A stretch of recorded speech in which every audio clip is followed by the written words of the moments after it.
Welcome back to Good Morning Tobago on Tobago Updates. Viewers, we are continuing our conversations this morning with the Minority Leader of the Tobago House of Assembly, Mr. Kelvon Morris. Now, we were speaking about jazz before, but we're switching gears now to what's been going on with the Friendship Connector Road. So there was an injunction filed. The latest news is that there was an injunction filed by the Hearn family to have that road stopped, and the court granted an injunction to hear the case. And there are reports that work continues on the road despite the stop of the injunction. So, what can you tell me about what's going on there?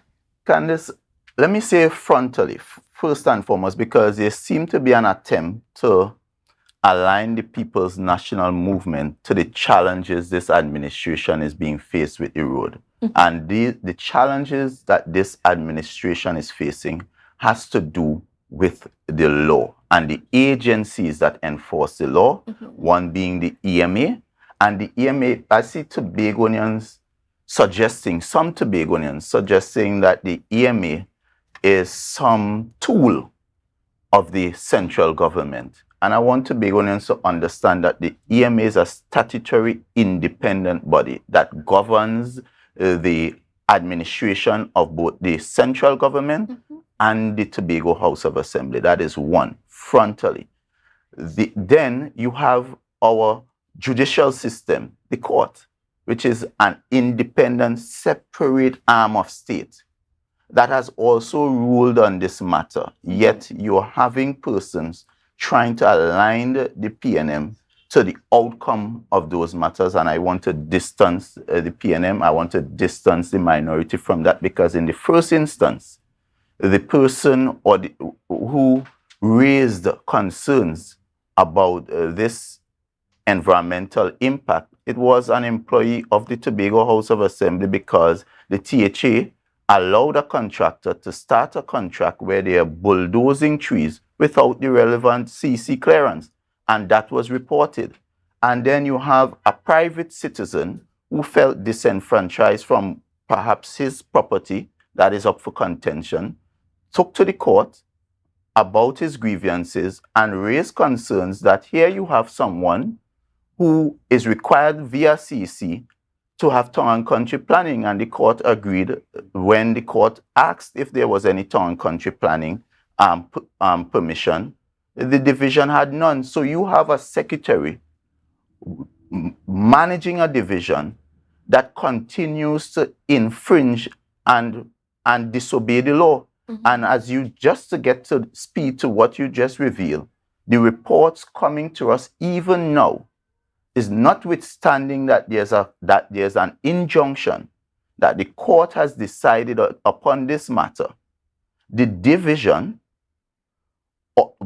orchestrated by the secretary, continues to allow this contractor to go on site and to do work which is in breach of and contempt of the injunction. And if Tobagonians aren't concerned that as an individual, someone who took an oath to uphold the Constitution and the law, if they are not concerned that this person could so recklessly, so carelessly, so openly and arrogantly break the law, then I'm saying woe be unto us all in Tobago, because that should be of concern to every right-thinking citizen, regardless of which party you support. Now, I just want to talk about the law a little bit, because this was a point that was brought up by the Secretary, Trevor James, when the matter was brought to him, and he was stating that in terms of the town country law, there are exceptions, and one of the exceptions is if there is improvements being done to an existing road. And from his standpoint, he said that, when his team checked that out, there was no need to have the town and country approvals because of the fact that the road already existed. They're just paving it and making it more accessible to the public. Do you have any comments where that is concerned? So, Kandace, I'm not a lawyer, and the place to argue law is in the courthouse. Okay. That matter was taken to the courthouse, and the court, through a judge, made a decision on that matter. So clearly the secretary's argument can't hold water in law. And because there's a judgment what has to happen is that you have to obey the judgment, you have to obey the law.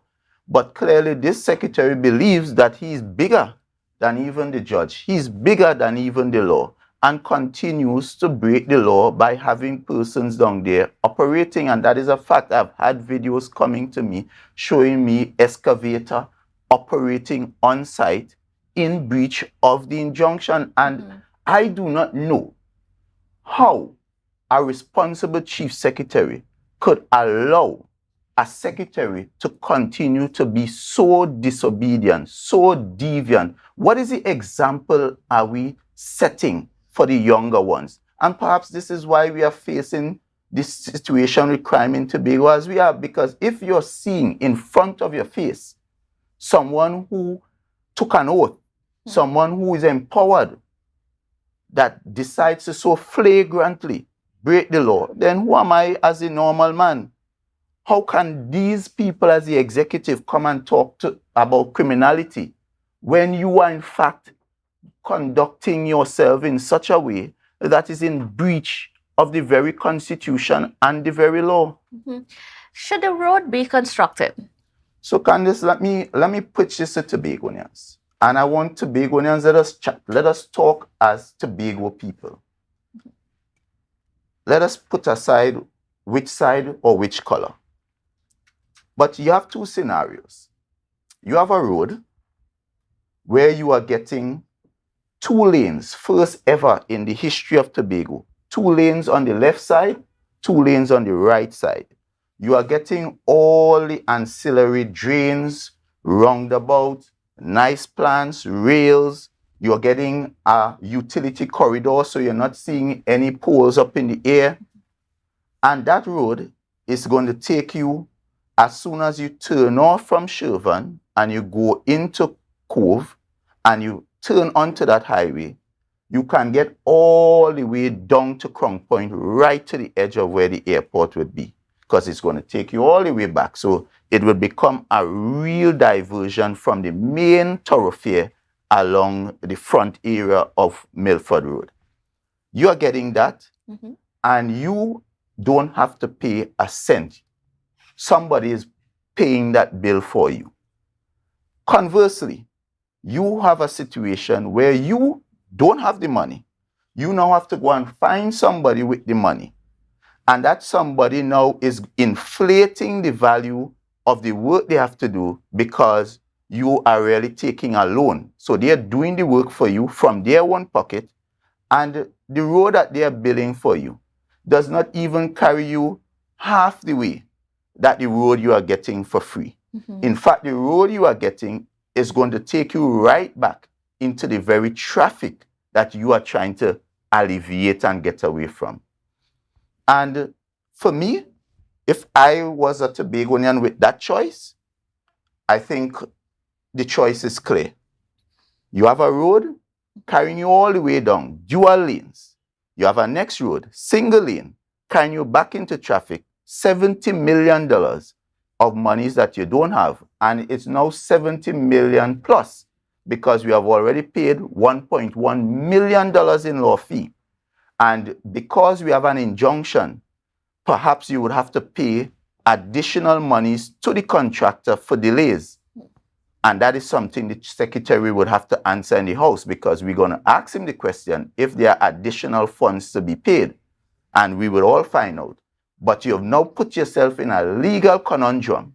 All this going on when you could have simply accepted a road that was going to improve the lives of Tobagonians in such a way, and you didn't have to pay a cent. And I don't know about you, but for me, it makes absolute sense to have accepted this road that would have been given for free, and you would not have had to deal with the challenges. Because if there were challenges to come, whoever would have been managing that project would have been the ones to have to deal with that challenge. It's no different from the airport.